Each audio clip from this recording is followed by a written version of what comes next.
Hello everyone, welcome back to IS Cafe. My name is Priyanka. Let us begin with today's decoding session of the Hindu, 4th of November 2023. From our today's discussion, we will be discussing three topics. सबसे पहला discussion हम करेंगे governor के ऊपर। आज एक editorial आया है, उसमें गवर्नर का जो पावर है जिसका अभी काफी ज्यादा मिसयूज हो रहा है उसके ऊपर पूरा एक एडिटोरियल है। So we will be talking in detail everything about the governor and then we will come about the editorial. Second, we'll be talking about the IITs in the crisis, that is Indian Institute of Technology. क्या ये crisis में, क्या इनका जो Prestige है क्या वो crisis में है? Third is about the miss information on the social site. Social site पे जो गलत इंफॉर्मेशन स्प्रेड करी जाती है उसके बारे में यहाँ पे डिस्कशन जो है वो हो रहा है। तो ये तीन आज के हमारे डिस्कशंस है होने वाले। So before we start our main discussion, this is our channel IAS cafe. अगर आपको ये वीडियोस अच्छे लग रहे हैं तो प्लीज हमारा चैनल सब्सक्राइब करें और हमें सपोर्ट करें and like and share our videos. Now coming to our first topic about the governor. तो रिसेंटली क्या हुआ, दो स्टेट है, they have approached the supreme court of India against the conduct of the governors once again flags the problem of political appointees in the Raj Bhavan, using the authority to delay the implementation of decisions by elected regime if not undermine them. दो state है, तमिलनाडु और केरला, वो supreme court में जाते हैं और ये बोलते हैं कि आप ये जो गवर्नर की पोजीशन पे पॉलिटिकल लोगों को अपॉइंट कर देते हो, उसकी वजह से ये हमारा जो कोई भी लेजिस्लेटिव असेंबली बिल पास कर रही है उसको एसेंट ना देके उस प्रोसेस को डिले करती है, उस प्रोसेस को ये क्या करते हैं, डिले करती है।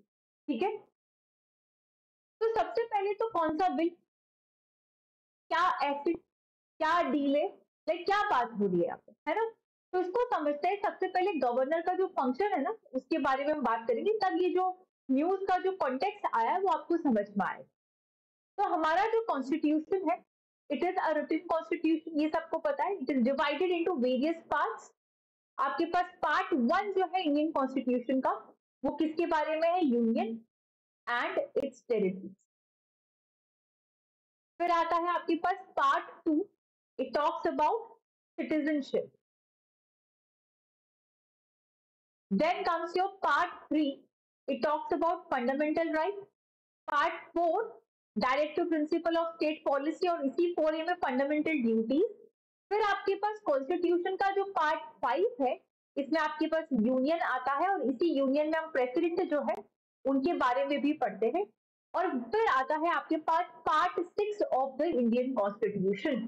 Part 6 of the Indian constitution जो स्टेट के बारे में बात करता है, और इसी स्टेट में हम गवर्नर के बारे में भी पढ़ते हैं।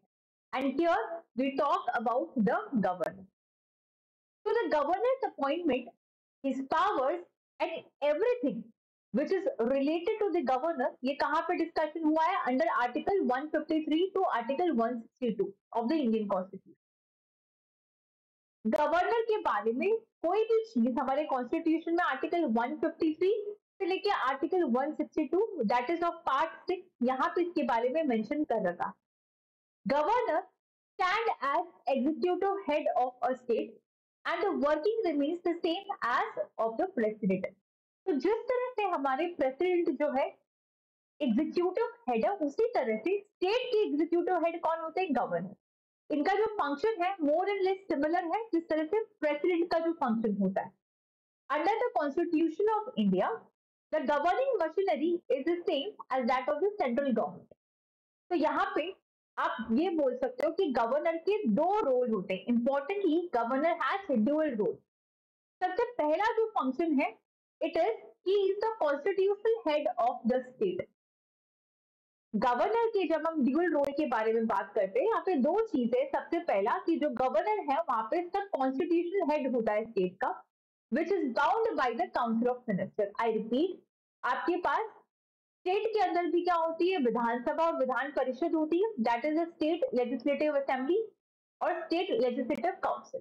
और यहाँ पे आपके पास काउंसिल ऑफ मिनिस्टर होगी स्टेट की, और इसके ऊपर आपके पास होता है गवर्नर। ठीक है, तो आपके पास गवर्नर क्या है, ये गवर्नर क्या है, हेड ऑफ द स्टेट है, बट ये काउंसिल ऑफ मिनिस्टर जो भी उसको एड एंड एडवाइस देगा उसमें ये बाइंडिंग होगा, यानी governor will act as per the council of minister.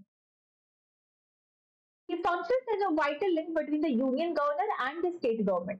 तो यूनियन और स्टेट के बीच में ये एक बहुत इंपॉर्टेंट लिंक माना जाता है, इसको एजेंट बोला जाता है. तो अब क्या क्या कॉन्स्टिट्यूशनल प्रोविजन है which is related to the post of the governor.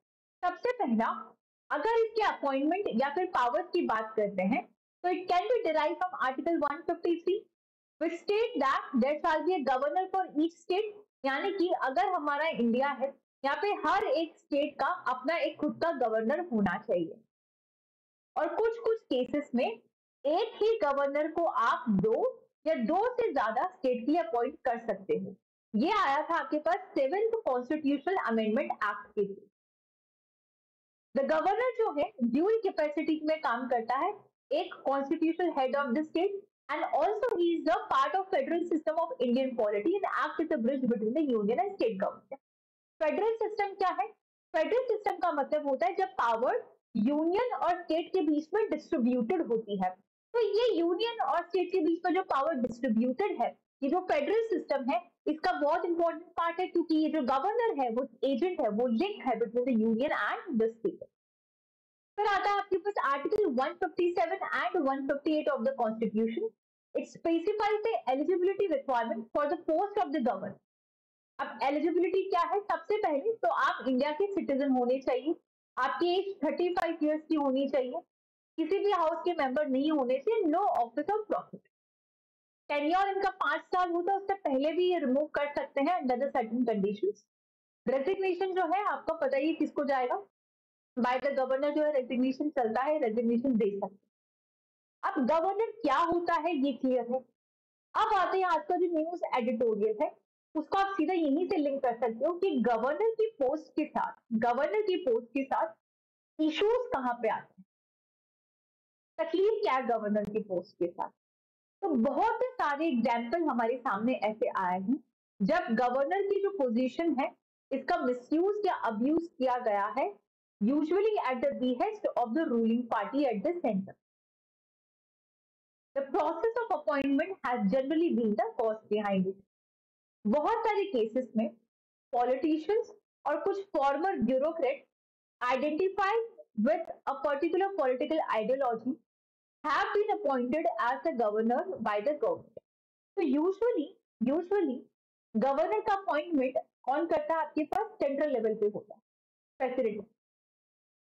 तो जो रूलिंग पॉलिटिकल पार्टी है वो उन्हीं को गवर्नर अपॉइंट करती है जिनकी आइडियोलॉजी उनके साथ मिलती है. तो बेसिकली ये एक तरह से कॉन्स्टिट्यूशनली मैंडेटेड जो न्यूट्रल स्टेट होनी चाहिए गवर्नर की, उसके खिलाफ है, बायसनेस होती है. और यही कर्नाटक और गोवा के केस में भी देखा गया. अभी रिसेंटली राजस्थान में जो आपके पास गवर्नर है उनके पास चार्ज लगा है that he violated the model code of conduct, आचार संहिता, इलेक्शंस के टाइम पे जो होती, और उनको जो सपोर्ट था वो रूलिंग पार्टी का था against the spirit of non partisanship. तो ड्यू टू सच इंसिडेंट एक नेगेटिव टर्म्स एसोसिएट किए जाते हैं गवर्नर के साथ कि ये सेंटर का एजेंट है, पपेट है, रबर स्टैंप है. लेकिन गवर्नर की जो डिस्क्रिशनरी पावर है, डिस्क्रिशनरी पावर्स मतलब जो अपनी इच्छा से गवर्नर बिना किसी के एडवाइस के कर सकते हैं, to invite the leader of the largest party or alliance post election to form the government. इसको भी काफी बार मिसयूज किया जाता है in the favor of the political party.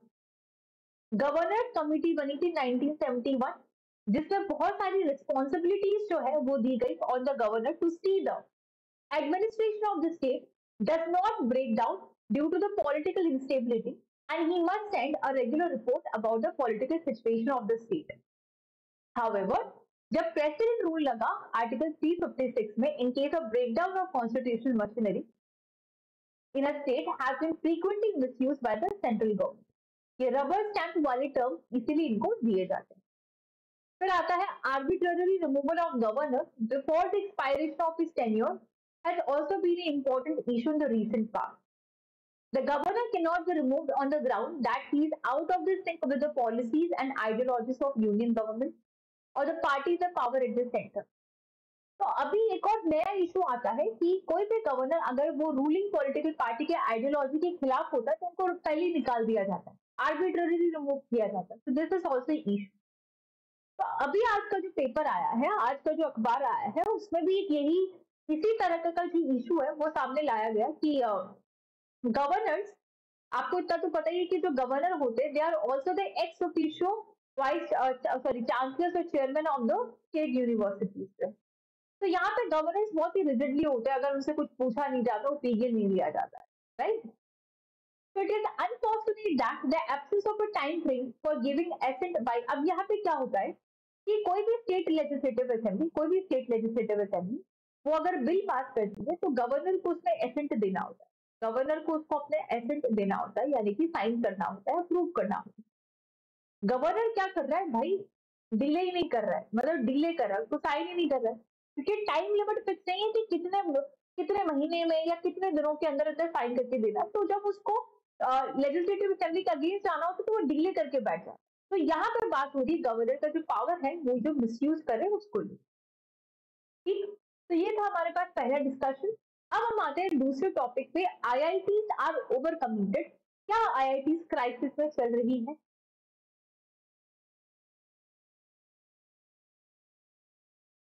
IITs यानी Indian institute of technology system,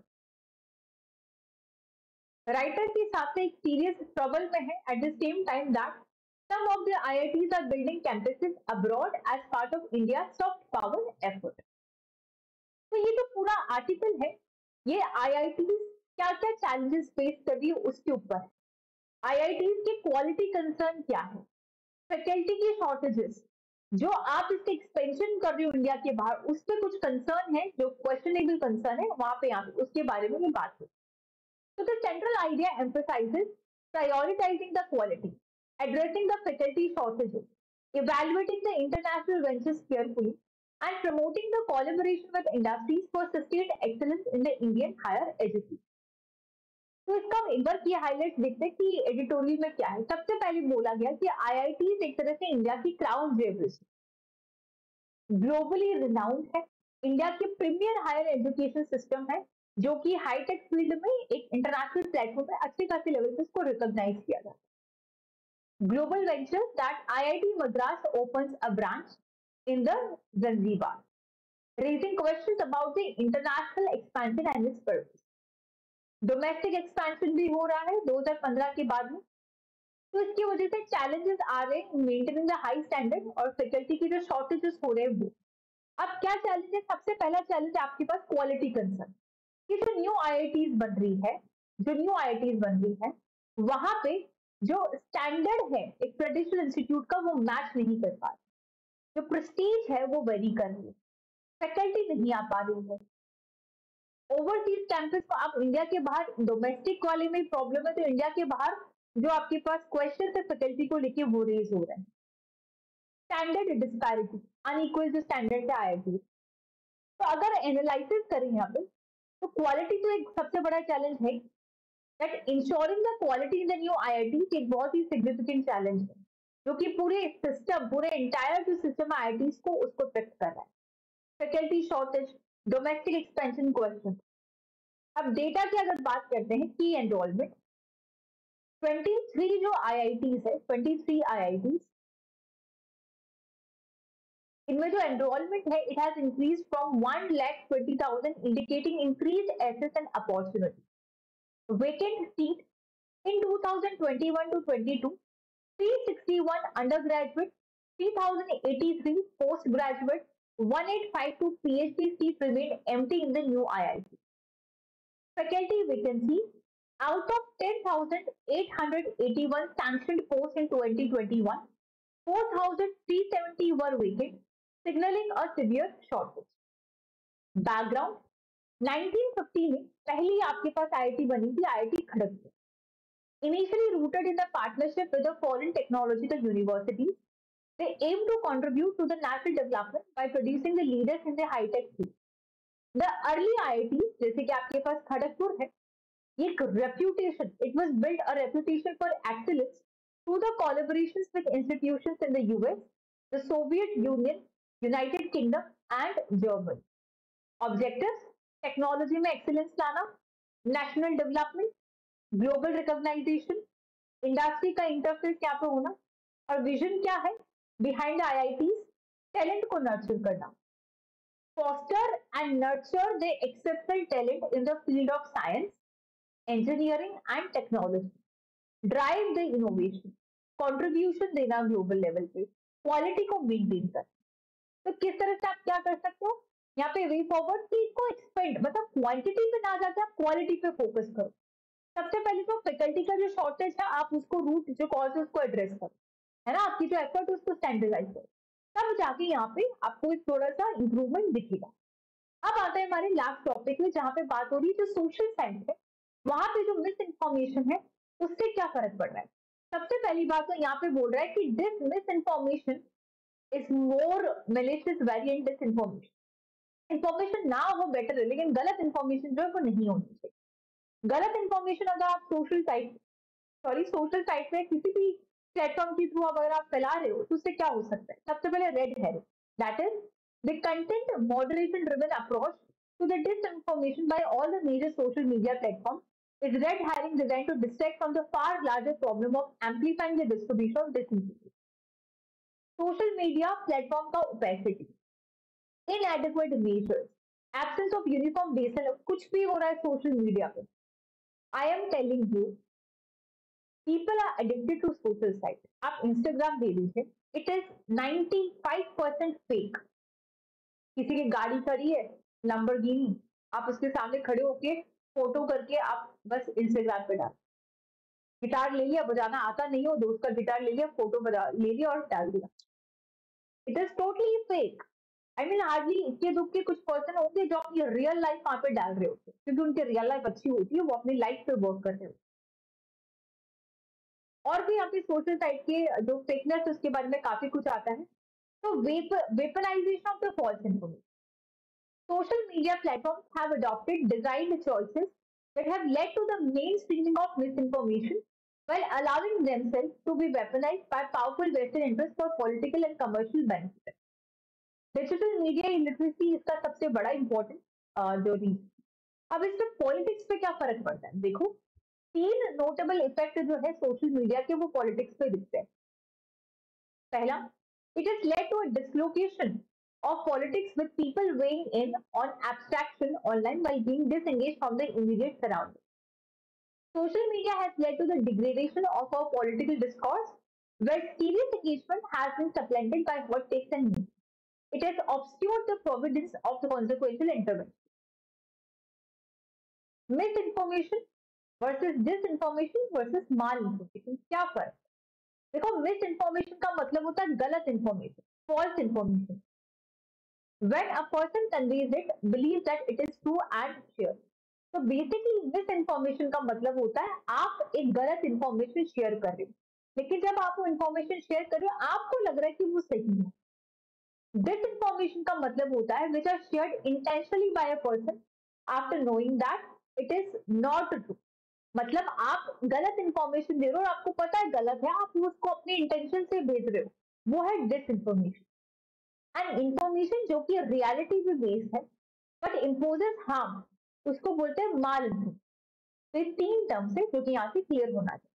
तो सबसे पहले कैसे ठीक कर सकते हो, ट्रांसपेरेंसी आनी चाहिए भाई सोशल सेक्टर जो नेटवर्किंग सिस्टम है उस पर। प्रिवेसी को आप ध्यान रखिए, रेगुलेटरी जो बॉडी है वो यहाँ पे होना चाहिए। डिजिटल मीडिया को लेकर लिटरेसी आनी ही आनी चाहिए चिल्ड्रन में, there is no such awareness which is going on. ठीक है, तो this is it for today's discussion. Thank you so much. अगर आपको वीडियोस अच्छे लग रहे हैं तो हमारे चैनल जो है जरूर उसको लाइक करिएगा। आईएएस कैफे कॉफी पीते जाइए, आपका जो सिलेबस है वो होता जाएगा। ज्योग्राफी की जो सीरीज है आप उसको भी एक बार चेक करिएगा, बहुत ही अच्छे लेक्चर वहाँ पे अपलोड हो रहे हैं। क्लाइमेटोलॉजी भी चल रहा है, you can check that. Okay, thank you so much.